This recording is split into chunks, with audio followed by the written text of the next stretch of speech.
नमस्कार, दिल्ली तक देख रहे हैं आप। मैं हूं आपके साथ विजय नेगी। दिल्ली विश्वविद्यालय छात्र संघ चुनाव का आज परिणाम आना है। बेसब्री से इस घड़ी का सबको इंतजार था। चुनाव से पहले खूब प्रचार प्रसार हुआ।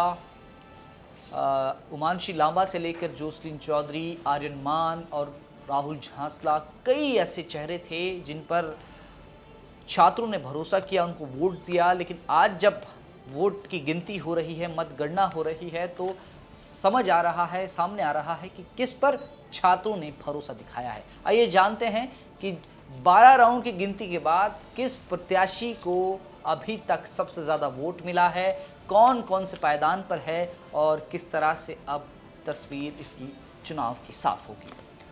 एबीवीपी प्रत्याशी आर्यन मान जो अध्यक्ष पद पर लड़ रहे हैं, उनको 12वें राउंड में 1581 वोट मिले हैं।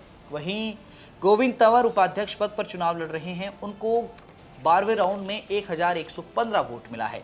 सचिव पद पर लड़ रहे कुणाल चौधरी को 12वें राउंड में 1446 वोट मिले हैं और संयुक्त सचिव पद पर दीपिका झा को 12वें राउंड में 1170 वोट मिले हैं। अब एनएसयूआई प्रत्याशियों की बात करें तो जोसलीन नंदिता चौधरी हर राउंड के बाद पिछड़ती जा रही है और जो आर्यन मान की बढ़त है वो काफ़ी बड़ी हर राउंड के बाद हो रही है और इस राउंड में भी वही हुआ।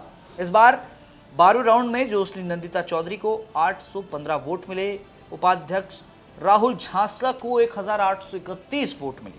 वहीं सचिव पद पर कबीर को 1006 वोट मिले और संयुक्त सचिव पर लवकुश भड़ाना को 1361 वोट मिले हैं।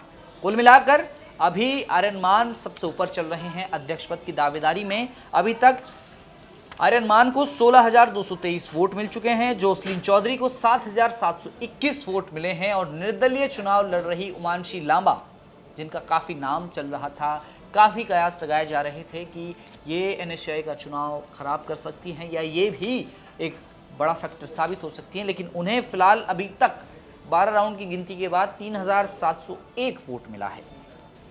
उपाध्यक्ष पद पर गोविंद तंवर को 12,392 वोट मिले हैं। वहीं राहुल झांसला यादव अभी भी बड़ी लीड बनाए हुए हैं, 17,240 वोट पाकर वो आगे चल रहे हैं और एनएसयूआई के एकमात्र उम्मीदवार हैं जिन्होंने इस चुनाव में बढ़त बनाई हुई है।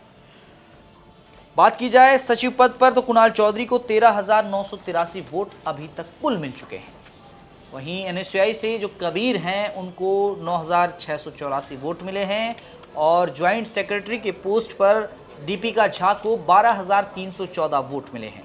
लवकुश भड़ाना जो एनएसयूआई के प्रत्याशी हैं संयुक्त सचिव पद पर, उन्हें 11,275 वोट मिले हैं। तो कुल मिलाकर अभी की स्थिति जो है वो ये है कि एबीवीपी 3 पदों पर अपना दबदबा कायम किए हुए है और अब आधे से ज़्यादा वोट गिने जा चुके हैं। महज 5 से 6 राउंड बाकी है। अब ये देखना है कि क्या इन 5-6 राउंड में एनएसयूआई के उम्मीदवार वापसी कर पाते हैं, क्या एबीवीपी उपाध्यक्ष पद पर वापसी कर पाती है, क्योंकि अभी तक जो इस पूरे चुनाव में सबसे ज़्यादा वोट मिले हैं वो राहुल झांसला यादव उपाध्यक्ष पद के उम्मीदवार को मिले हैं। अब देखना ये है कि आने वाला जो वक्त है, यानी आज, कौन अध्यक्ष पद पर जीतता है और किसकी हार होती है। फिलहाल के लिए इतना ही। डूसू इलेक्शन से जुड़ी तमाम खबरों को देखने के लिए आप देखते रहें दिल्ली तक।